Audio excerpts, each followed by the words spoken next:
pensamiento capturado. Una idea es un pensamiento capturado que se convirtió en una ideología, lo cual dio lugar a una teoría, lo cual vino a ser una filosofía y lo cual dictó mi psicología. Entonces vemos que todas las acciones del ser humano, la forma de hablar, la forma como tú tratas a la gente, cómo te interrelacionas, tu percepción del mundo, tu capacidad para interpretar el mundo, para decir, pues yo creo esto, pues yo creo en Che Guevara, y yo creo que Fidel está bien, y yo creo que en España están mal. Absolutamente la forma en la que nosotros manejamos las ideas nos habla de la raíz que existe en nuestro corazón. Porque tal como somos, tal como pensamos, es como actuamos.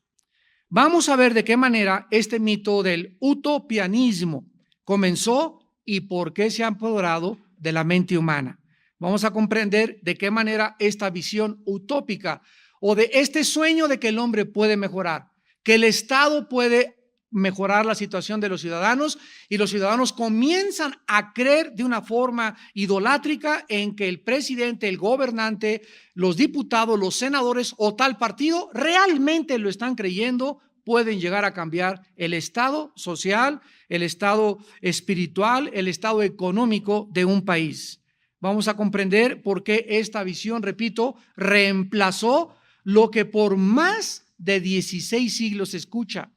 Por más de 16 siglos se entendió que la base de toda la sociedad era la naturaleza humana, creada a imagen y semejanza de Dios. En otras palabras, en 16 siglos se creyó que el pecado era el resultado y la maldad del ser humano. Y la pregunta que vamos a contestar en esta tarde es, ¿qué le ha sucedido a la noción bíblica del pecado? Ya no se habla del pecado, repito, ya se habla del defecto trágico, en lo cual Shakespeare lo bautizó. Marx dijo, es el problema de lucha de clases, el proletariado tiene que derribar a la burguesía. Sigmund Freud, lo vamos a analizar en esta noche también, dijo que el problema era el medio ambiente, y así todos han tratado de echarle la culpa no al ser humano, sino a la sociedad, al medio ambiente, a infancias disfuncionales, a problemas emocionales, lo cual dio lugar a la psicología y a la falsa psiquiatría. Vamos a comenzar con la primera idea del primer hombre que comenzó a sembrar estas ideas en el mundo, llamado Jean-Jacques Rousseau. Rousseau o Rousseau, como lo quieran pronunciar en francés. Jean-Jacques Rousseau.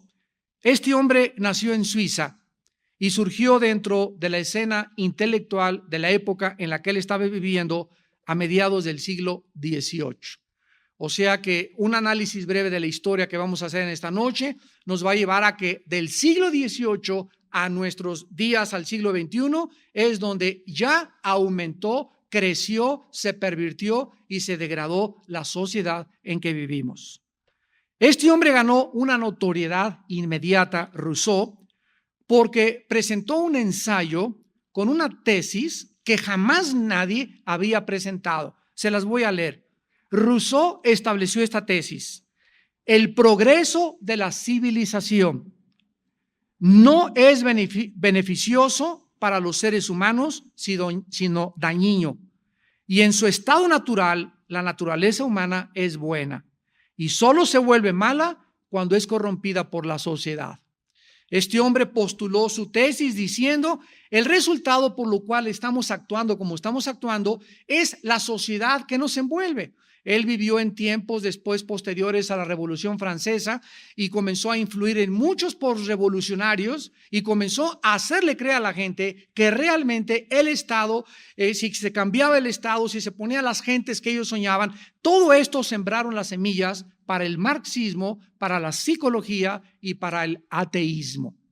Entonces este hombre comenzó a atacar y a decir lo que la Biblia dice en contraposición, y la antítesis de la Biblia es Jeremías 17:9.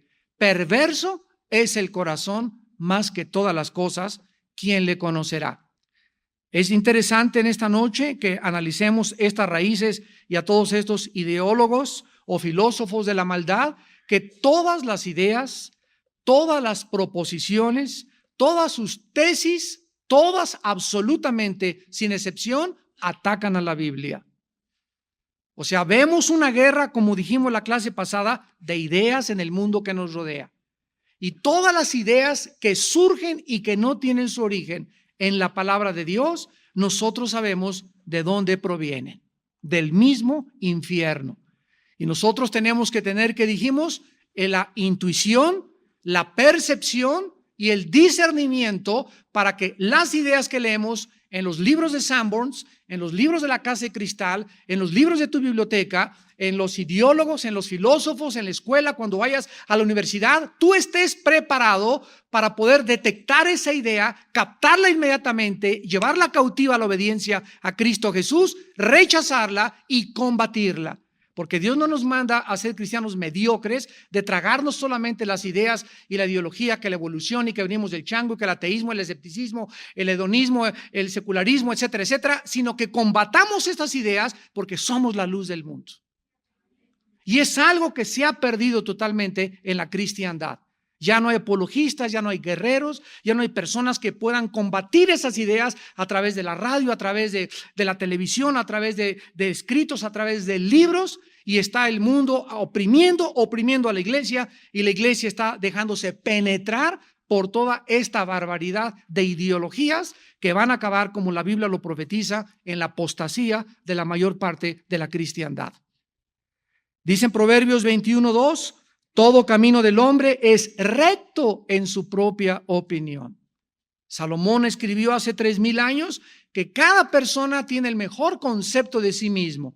Y a tus ojos tú crees que no estás mal. A tus ojos tú piensas que el homosexualismo es otro estilo de vida. A tus ojos tú piensas que doña Pachita no fue tan mala. A tus ojos y bajo tu concepto piensas que lo que pasa en España, lo que pasa en Irak no debe haber sucedido. A tus ojos. Y tenemos una percepción tan deteriorada por el pecado en nuestra mente que necesitamos ser alumbrados. ¿Y quién es la lámpara que ilumina nuestro espíritu? El Espíritu de Dios, el Espíritu Santo. Él es el único que puede arrojar a nuestra vida la luz para mostrarme que lo que yo creía, lo que yo suponía, lo que yo pensaba, de acuerdo a mis falsas conceptualizaciones, estaba totalmente yo equivocado. Y yo tengo que ser manso y humilde para someterme y desechar esas ideas, sacar esas ideologías de mi mente, no abrazarlas porque contrapone la palabra de Dios, y el Espíritu Santo me seguirá guiando y me seguirá mostrando el camino de la verdad. En Romanos 3:10, el diagnóstico de Dios es que no hay justo ni aún uno. Y aquí no hay excepciones, ni un papa, ni una monja, ni un monje, ni San Martín de Porres, ni Santa Sirindana, ni Santa Cachiporra, ni Santa como tú le llames. No hay ningún ser humano que pueda presentarse delante de Dios y decirle: Dios, soy una persona buena. Mira el convento que hice, mira el asilo que construí, me fui de rodillas a la villa, hice esto, hice aquello, nunca me he divorciado. No hay nadie que le pueda decir a Dios: Señor, recibe mi bondad y mi justicia en mis términos. Porque si así fuera, si Dios quisiera que nosotros nos portáramos bien o llegáramos a la excelencia, el camino moral, para que Él nos aceptaba, damas y caballeros, ¿por qué tuvo Cristo que morir? ¿Por qué fue necesaria la muerte del Hijo de Dios en una cruz? Dios hubiera dicho: miren, hagan lo mejor que puedan mis nenes, pórtense bien, todas las religiones nos llevan a Dios, al final todos nos vamos a ver allá arriba, porque soy misericordioso y al final me voy a arrepentir y a nadie voy a mandar al infierno. Todas estas ideas, ¿de dónde vienen? No de la Biblia, de los que atacan la Biblia.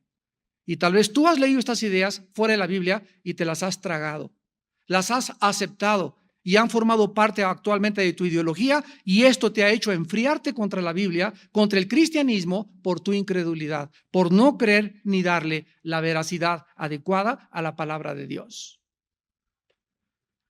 Este filósofo que comenzó a tratar de cambiar la ideología de la humanidad contradijo todo lo que anteriormente se había dicho, porque escuchen, desde Aristóteles desde Aristóteles, la mayor parte de los filósofos habían pensado y habían enseñado que los seres humanos somos naturalmente sociales y que nuestra realización como seres humanos se lograba a través de nuestra participación en las instituciones civilizadas como la familia, la iglesia, el Estado y la sociedad.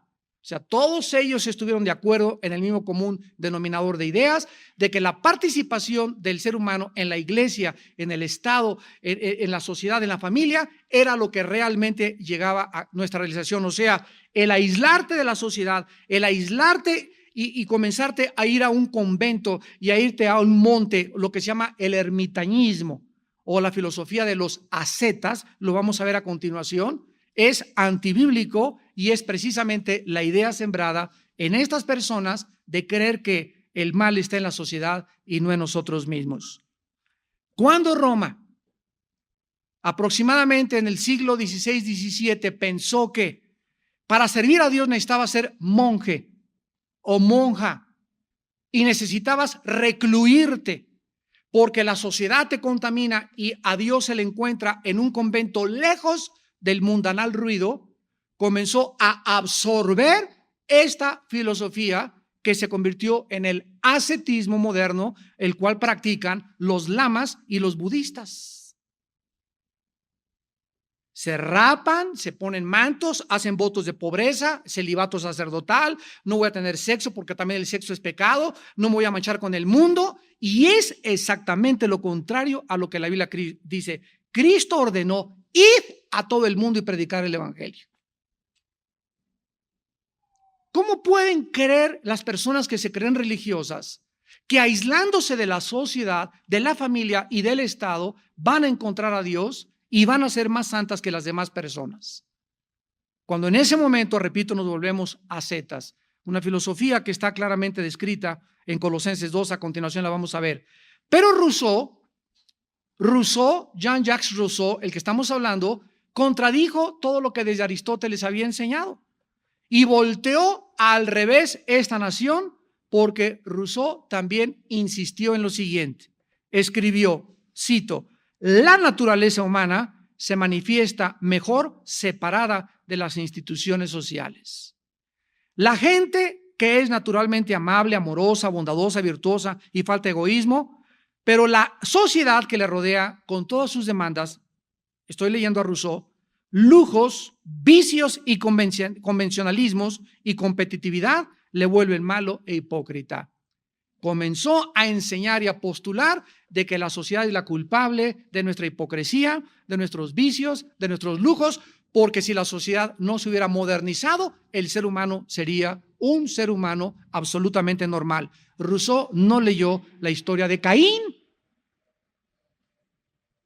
Caín no tenía ni fax, ni computadora, ni aire acondicionado, ni ninguna cosa. Era una persona aislada y asesinó a su hermano. Y dice la Biblia en 1 Juan 3, ¿por qué le asesinó? Por envidia. Entonces, desconocer las pasiones desordenadas humanas que la Biblia menciona como pecados es desconocer la conducta del ser humano. O sea que el medio ambiente, para concluir, de acuerdo a Rousseau, es el culpable de la maldad. Esto es el ascetismo, y de ahí que comenzaron a recluirse y a aislarse de la sociedad. Veamos en el libro de Colosenses cómo el apóstol Pablo combatió esta filosofía asceta. Y la idea surgió, repito, de Rousseau. Dice en Colosenses 2, versículo 20 al 23, pues si habéis muerto con Cristo en cuanto a los rudimentos del mundo, ¿por qué, como si vivieseis en el mundo, os sometéis a preceptos, ideas, tales como no manejes, no gustes, ni aun toques, en conformidad a mandamientos y doctrinas de hombres? Cosas que todas se destruyen con el uso. Tales cosas tienen, a la verdad, cierta reputación de sabiduría, en culto voluntario, en humildad y en duro trato del cuerpo, pero no tienen valor alguno contra los apetitos de la carne. O sea, Pablo está diciendo que cualquier persona que diga, yo ya no voy a tocar a ninguna mujer, voy a ser el Inmaculado Concepción. Yo me voy a aislar de toda la sociedad, Señor, te consagro mi vida y me voy a poner una cosa así de monje o de monja, me voy a poner un rosario aquí colgando, voy a dar golpes de pecho, acostarme en una cama de nopales todas las noches, etcétera, etcétera. Todo esto tiene cierta reputación a las personas que no conocen, y así es el retrato de los santos. Y por eso todas las fotografías de los santos, fuera del cristianismo, todos tienen cara así. Todas las vírgenes, todos, ve la cara que transmiten, ¿verdad? Y ves que tienen cara que no rompen un plato. Mustios. Pero ¿de dónde viene este trasfondo de que, escúchenme, todo esto ha entrado a la iglesia cristiana? Y encuéntrese a los hermanos. ¿Cómo está, hermanito? Muy bien, para la gloria de Dios, hermano. A su santo nombre, aleluya. Cálmate, San Cirindano. Y ha entrado a la iglesia cristiana el concepto que el cristiano tiene que andar así, y las hermanas, nada de pintura, pone hasta con velo fuera de la iglesia, el vestido hasta los tobillos, parecen musulmanas. Yo siempre les he dicho, hay dos extremos en las mujeres: las que no se pintan nada que parecen momias de Guanajuato, y las que se exageran en su maquillaje, parecen árboles de Navidad. Pero la Biblia nos invita a venir al equilibrio y al centro. La Biblia recomienda, ¿verdad?, que la mujer no use exceso de maquillaje, ni un peinado así morado con verde, ni por aquí, por allá, con castañuelas por todos colgando y tintinando, ¿verdad? Y que atraiga demasiado exageradamente a su persona, al vestido que trae, pero que se arregle, que se ponga maquillaje, que se arregle el pelo, que haga ejercicio, que se mantenga linda para su esposo, etcétera, etcétera. Y no. Ustedes saben y ustedes conocen a esta clase de hermanas y hermanos en todas las iglesias. Pero ¿de dónde viene eso? De la filosofía rusista, de la filosofía ascetista, de creer que esa es la humildad. Yo recuerdo todavía hace 30, 40 años, para no ir tan lejos, conozco pastores de Argentina, amigos míos, que me han dicho, Armando, en Argentina nos enseñaron a que el pastor no podía tener una camisa limpia, arrow, una buena corbata, para ser humilde tenía que tener el cuello roto, andar de guaraches, y la iglesia podía vivir el ingeniero con una casa, por allá también el otro, pero el pastor tenía que vivir en una covacha, en un petate, y tenía que hacer votos de pobreza. Esos pastores me han dicho en Argentina, mis padres, eso me enseñaron a mí. Y además nos enseñaron que la iglesia era la que le ponía el sueldo al pastor, y se juntaban 3 o 4 familias y decían, a ver, ese pastor, ¿cuánto? Tome esto, y si nos predicas grueso te corremos y traemos otro que nos predique normal y dulce.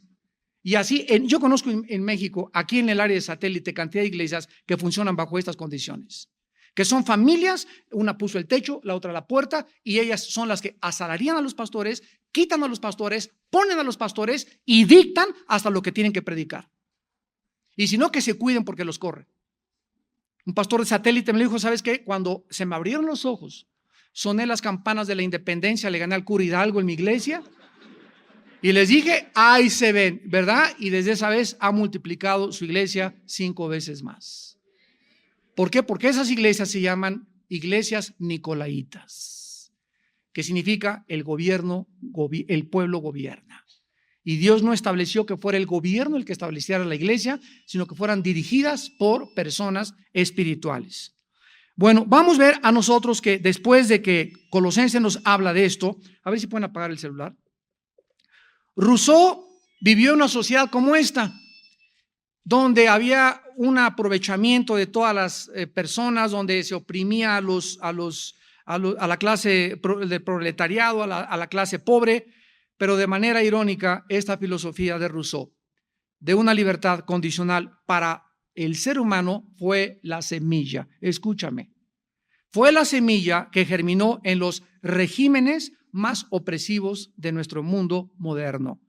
Rousseau inspiró a revolucionarios como Robespierre, que fue el que se levantó contra la burguesía en la Revolución Francesa contra la Bastilla y guillotinaron a más de 300,000 personas. Rousseau inspiró a Marx, inspiró a Lenin, Adolfo Hitler y a Mao. Todos estos hombres, leyendo sus biografías y estudiando qué es lo que pensaban, traían la semilla germinada de creer que la sociedad, si es cambiante, el Estado debe de dictar al ciudadano las normas para vivir y robarle a la familia la educación de los hijos y convertir al Estado en el Dios de este siglo. Pero ¿de qué manera sucedió todo esto? La clave es que Rousseau no definió la verdad como la afirmación de los derechos en contra del Estado, sino que Rousseau dijo que la libertad representaba o significaba la liberación de todas las formas e instituciones de la sociedad. O sea, que nos tenemos que independizar, emancipar de la familia, de la iglesia y de las comunidades locales. El Estado, de hecho, este es el resumen de la filosofía de Rousseau, es el libertador. Escucha, el Estado es el libertador, destruyendo todas las ataduras sociales del individuo para que solo el individuo le sea leal al Estado. Mateo 22, 37 al 38, le preguntaron a Jesús, ¿cuál es el más grande mandamiento? Y Jesús contestó, amarás al Señor tu Dios con todo tu corazón, con toda tu mente y con todas tus fuerzas. Este es el primero y el más grande de todos los mandamientos. Cuando un cristiano, cuando un ser humano viene a la Biblia, y lo primero que ya vimos, Dios nos devuelve nuestra identidad, porque el pecado hizo que perdiéramos nuestra identidad. Por eso los niños quieren ser Superman, Batman, quieren bailar como Madonna, peinarse como Elvis Presley, caminar como John Travolta, como la modelo de Vanidades. Por eso ves las revistas que ves, porque quieres imitar a las Barbies, quieres imitar a los modelos del mundo. Y al llegar a Cristo, comenzamos a imitar a Dios y Dios nos ubica, nos devuelve nuestra identidad, recuperas tu identidad, tu valor y tu valía y entiendes algo en tu corazón. Nací y vivo para conocer y amar a Dios. Hasta que un ser humano puede verdaderamente considerar esta verdad y practicar esta verdad, este ser humano comienza a tener en su vida dos cosas: propósito y significado. Mientras un ser humano no tenga como su prioridad en su vida Dios, va a ser gobernador, va a ser diputado, va a ser presidente, Miss México, Mr. México, deportista, el mejor futbolista, el clímax y la cúspide que hayas podido alcanzar. Ahí, cuando llegues a esa cúspide, a ese clímax, ahí te encontrarás más vacío que nunca y seguirás sabiendo que algo te hace falta en tu vida. Irás de mujer en mujer, de cigarro en cigarro, de filosofía en filosofía, de teatro en teatro, de cine en cine, de posición en posición, y nunca Jesús dijo, volverás a encontrar la saciedad. De esa agua tendrás siempre sed. Pero el agua que yo les vengo a dar, dijo Jesús, se convertirá en una fuente que salte para vida eterna dentro de su vida. ¿Y saben por qué, damas y caballeros, amados hermanos? Porque fuimos creados para Dios. San Agustín de Hipona decía, oh Dios, mi alma nunca tendrá paz, ni será saciada hasta vivir en tu presencia. Es cuando hacemos contacto con Dios a través de la Biblia y de Jesucristo, cuando nuestra vida comienza a adquirir dirección, propósito, significado. Cuando comenzamos a descubrir por qué vivo, cuando comienzo a tener respuesta a las tres preguntas que la filosofía ni la religión han podido contestar ni contestarán. ¿De dónde venimos? ¿Cuál es el origen? ¿Quiénes somos? ¿Hacia dónde nos dirigimos? Solo la Biblia tiene estas respuestas. Aquí nació, pues, lo que los políticos llaman la política de la redención. La idea de que la política puede ser el medio no solo de crear un mundo mejor, sino de transformar a la naturaleza humana, creando un hombre nuevo. Este fue el sueño y la filosofía de Adolfo Hitler. Si nosotros, el Partido Neosocialista Alemán, los nazis, podemos crear una nueva raza, él le llamó la raza aria, y quitar a los ratones, así les llamó a los judíos, y podemos levantar, y a través de la reproducción y a través de miles de experimentos genéticos que hicieron abominables los nazis, podemos levantar esta raza, vamos a controlar el mundo y durará el Tercer Reich 1 milenio, 1000 años, y 85 millones de alemanes lo creyeron.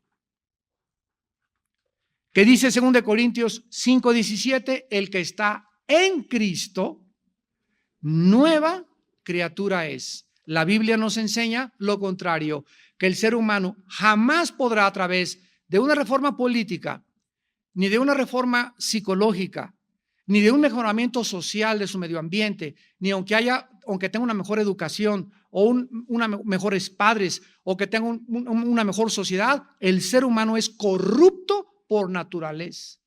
Y tanto la clase de los Borbones como la clase de la sangre azul de Francia y de Inglaterra y de los reyes y de los más encumbrados como los más humildes campesinos son perversos de corazón. Y la perversidad se encuentra en la clase más encumbrada y en la clase más baja de las sociedades. No es el medio ambiente, no es la educación, no es el político ni el Estado el que cambia al ser humano, es Jesucristo.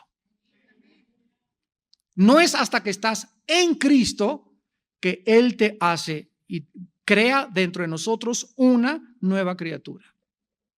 A eso murió Cristo en la cruz y para eso resucitó a los 3 días, para no solamente abrir sus brazos y dar su sangre por nuestros pecados, sino para que a los 3 días que resucitó, garantizarnos que hay una vida nueva después de nuestra muerte, de nuestro ego.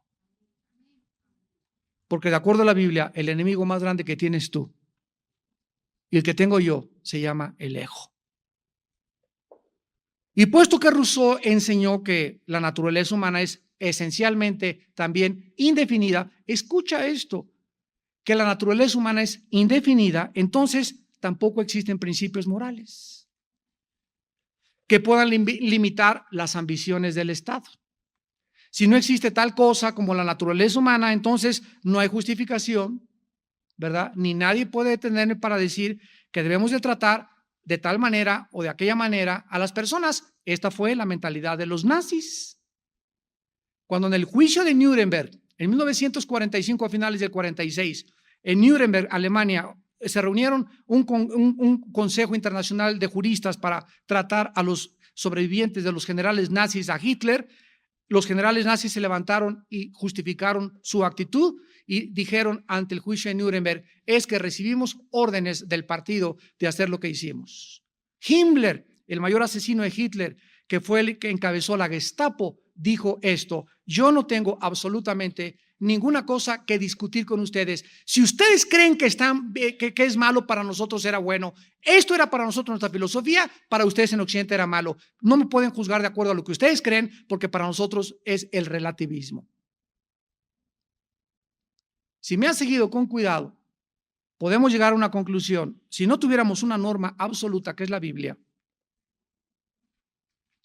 todos pensaríamos de la misma forma. ¿Por qué te metes conmigo si para mí es bueno, para ti es malo?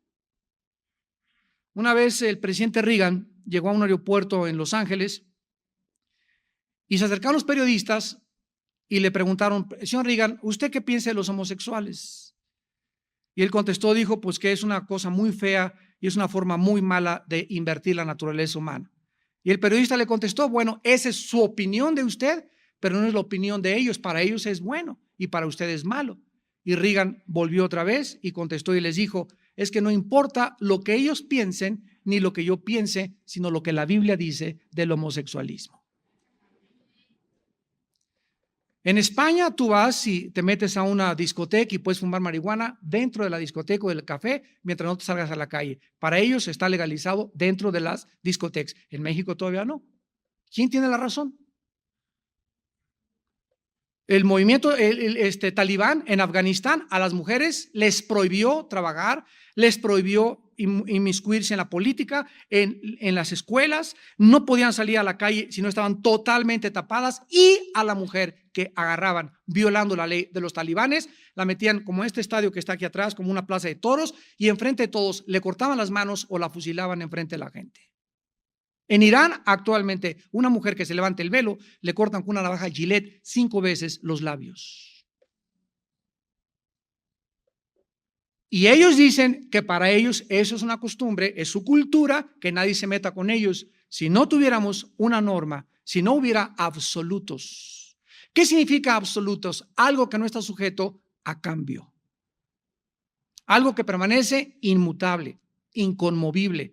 Si no hubiera verdades absolutas, viviríamos todos en un relativismo donde sería una anarquía total. Cada quien haga lo que mejor piense. Y esto es lo que describe el libro de los Jueces en el Antiguo Testamento en la Biblia. Así acaba el libro de los Jueces. Cada quien hacía lo que mejor le parecía ante sus ojos. Esto es anarquía.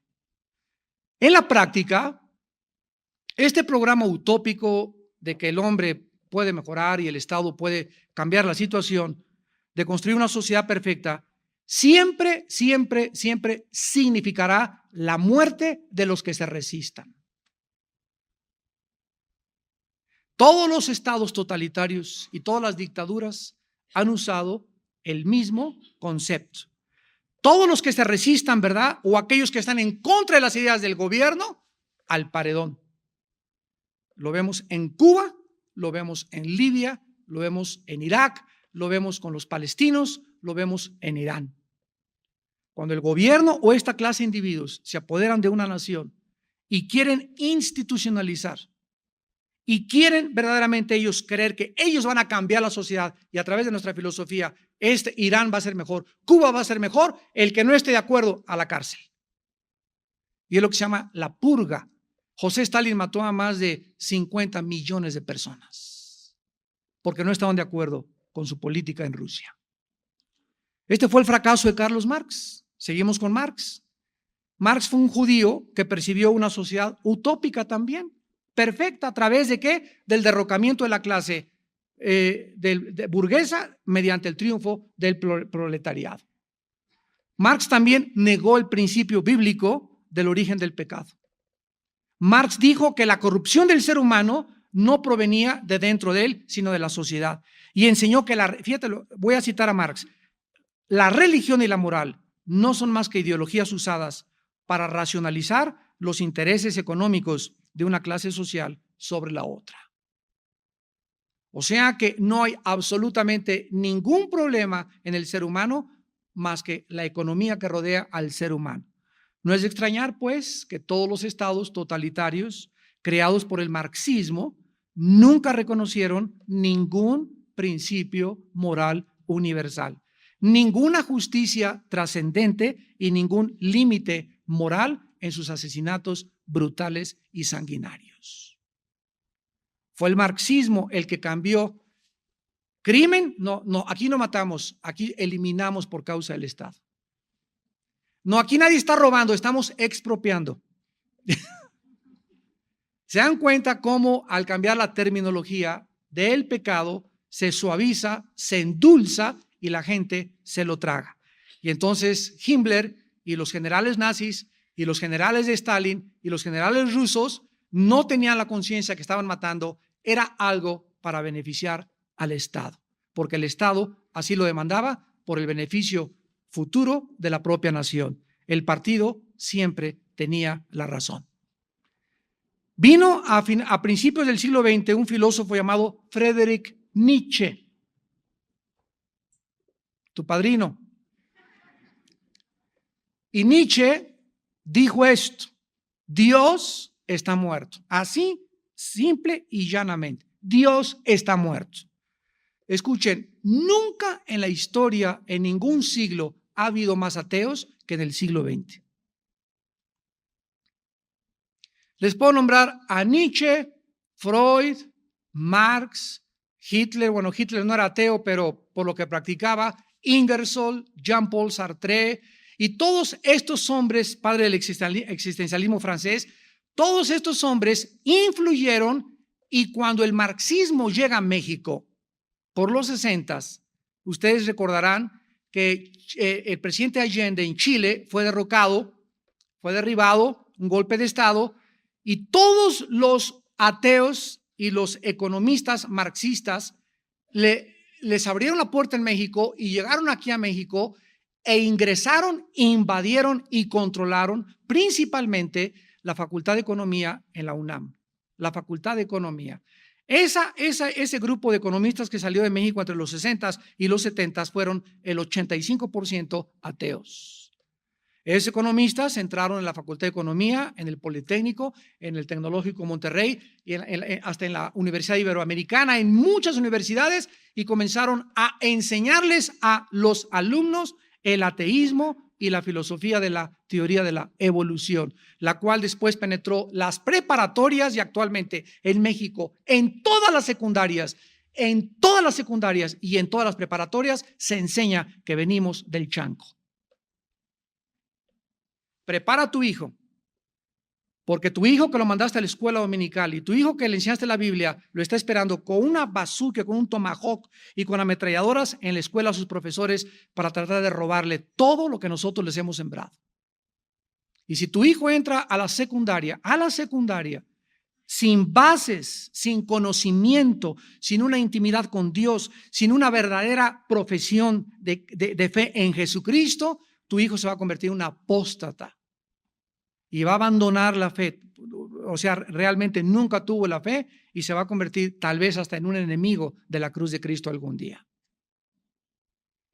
Este hombre, Nietzsche, con su filosofía utópica de un hombre nuevo, otra vez se repite, un hombre nuevo inspiró a Adolfo Hitler. Fue el filósofo que más inspiró a Hitler para tratar de formar, como ya hemos visto, una nueva raza en Alemania. Nietzsche dijo, la moral cristiana no es más que una moralidad para esclavos. Y las virtudes como la bondad, la humildad, la mansedumbre y la generosidad son características de los débiles. Estoy citando a Friedrich Nietzsche y son las mismas palabras que Saddam Hussein pronunció antes de que fuera invadido en su nación. No puedo, yo le dijo un periodista de CNN, no puedo ningún hombre que es líder mostrar debilidad. La debilidad es de las mujeres, no de los hombres. ¿Qué dice 1 Corintios capítulo 1, versículo 25? Porque lo insensato de Dios es más sabio que los hombres y lo débil de Dios es más fuerte que los hombres. Cristo, poder y sabiduría de Dios. Versículo 20, ¿dónde está el disputador de este siglo? ¿No ha enloquecido Dios la sabiduría del mundo? Vean ustedes, desde la perspectiva de los dictadores, Nietzsche, Sartre, Carlos Marx, Mao, Stalin, Rousseau, etcétera, etcétera, la debilidad no debe ser conceptualizada como una virtud en el ser humano. El hombre tiene que, de ahí viene, el hombre tiene que ser macho. Y tiene que imponerse con su personalidad así. Y por eso en México así, la mayor parte de los políticos así, miran todos. Todos. Si no tienes esta cara, no eres político. Si no tienes esta cara, no eres policía. Tú en un indito, baja del cerro, ¿cómo está? Mi patroncito, ponle una cachucha, una macana. Y lo transformas inmediatamente al darle autoridad. Y esto viene de los genes y de la cultura transmitida, de todas estas falsas ideologías. Estados Unidos fue formado, la única nación que fue formada en la Biblia, es la única nación en la historia que fue formada con la Biblia de Estados Unidos. Y tú ves a los políticos y siempre están con una sonrisa oreja a oreja. Ves a los policías, te para un policía de Estados Unidos, ¿cómo está? Y te llega riendo, y aquí te llegan y parece que te van a macanear. ¿Por qué esa actitud? Por la ideología, por la cultura, de donde tiene todo su raíz. De forma paradójica, Nietzsche se hace homosexual a los 35 años y muere loco a los 42 años de edad en un manicomio. El hombre que dijo que Dios estaba muerto nunca supo que él fue el que murió, pero Dios seguía vivo. Dice en Romanos 1:22, profesando ser sabios se hicieron necios. Y finalmente tenemos a Sigmund Freud, llamado el padre de la psicología moderna. Él ha sido una de las personas que más le han quitado. Escucha, si tú vas a estudiar psicología, cuídate cuando te enseñen a Freud el conductismo y el psicoanálisis, para que ya con un filtro, si vas a estudiar psicología, lo puedas filtrar y no te tragues todo lo que te están enseñando. Freud enseñó que el sentido de responsabilidad moral no existía. Es una de las personas que le quitaron, repito, más que nadie, el sentido de la responsabilidad moral al individuo. ¿Por qué?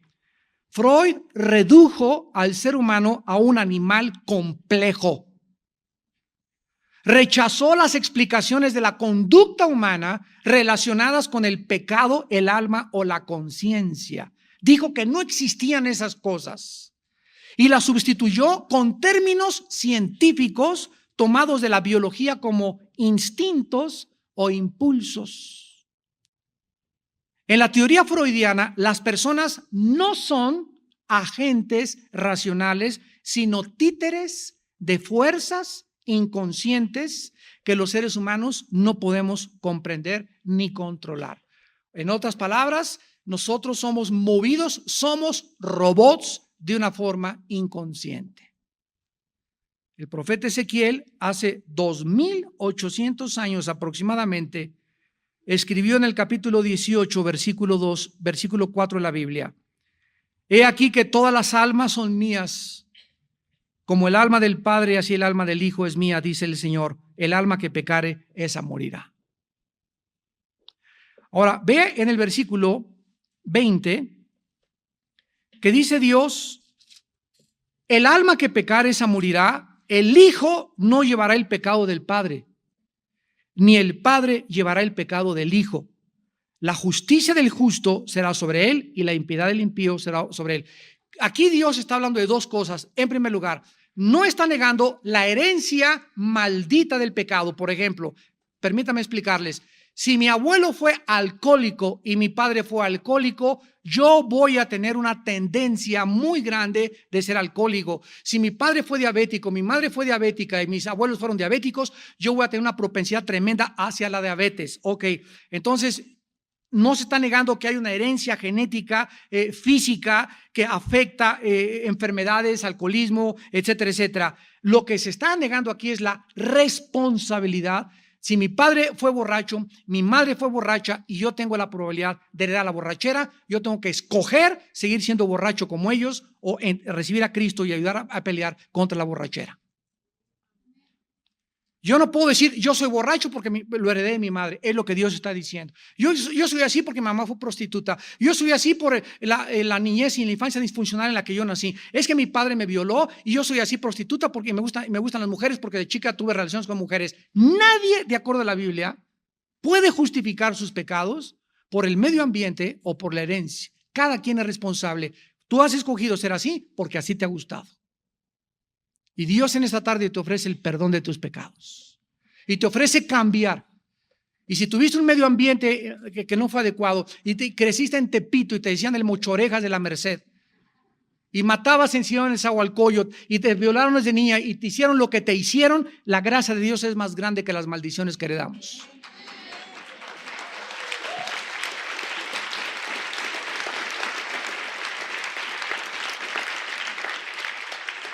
Freud era un creyente absoluto de la teoría darwiniana de la evolución y propuso además un plan evolucionario, Freud, en el cual fíjate lo que dijo Freud, nuestros impulsos primitivos, que le llamó el id de Daniel, así le llamó a los impulsos primitivos, pertenecen a la parte más antigua de nuestro cerebro. Mientras que la mente racional, a la cual él llamó el ego, es un desarrollo posterior de la más alta evolución de la corteza cerebral. O sea que el ser humano tiene en la mente inconsciente algo que desciende de los animales, por lo cual el ser humano se comporta como animal muchas veces. no es responsable de sus acciones y él no tiene la culpa de haber heredado eso genéticamente. Así que lo que la sociedad, de acuerdo a Freud, califica como malo, no es realmente malo, simplemente es el reflejo animal de la parte más antigua del cerebro. Que dice 1 Corintios 2, versículo 11, contradiciendo todas las tesis de Sigmund Freud, dice 1 Corintios 2, 11, ¿quién de los hombres sabe las cosas del hombre, sino el espíritu del hombre que está en él? Así tampoco nadie conoció las cosas de Dios, sino el espíritu de Dios. ¿Qué dice la Biblia? Mi querido, carísimo, excelentísimo Sigmund Freud. Déjame decirte que te has equivocado rotunda y trágicamente, porque el problema humano no radica en la psique o en la mente. Trasciende mucho más allá la mente el problema humano. Y como tú no conoces la Biblia ni tienes al Espíritu Santo, has limitado tu problemática y la conducta humana a la mente. Pero la Biblia nos manda, nos enseña que el problema humano, la raíz del problema humano, radica en el espíritu.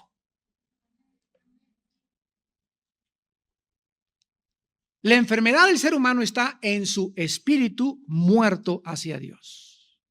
Ese es el diagnóstico de Dios. Pero los hombres, como no conocen la mente de Dios, pues es esto, es aquello, es el Estado, vamos a cambiar esto, es la sociedad. Hemos visto en esta tarde cómo todos los seres humanos sin la Biblia se han equivocado, porque hay caminos que parecen derechos y su fin es camino de muerte. La Biblia nos muestra que nosotros debemos de regresar totalmente a los principios y a los fundamentos de la palabra de Dios. Porque si no tenemos una luz que es la Biblia, toda la luz que te pueda dar el mundo son tinieblas. Todos estos fueron hombres comunes y corrientes, pero Jesús dijo, yo he venido de arriba. El que es de la tierra, cosas terrenales habla, el que viene del cielo, cosas celestiales habla. Y los seres humanos tenemos la propensidad a creerle más a los seres humanos que al único ser humano en la historia que ha venido del cielo y que nos ha dicho, yo soy el camino, la verdad y la vida. ¿Por qué esta tendencia de creer más fácilmente la mentira?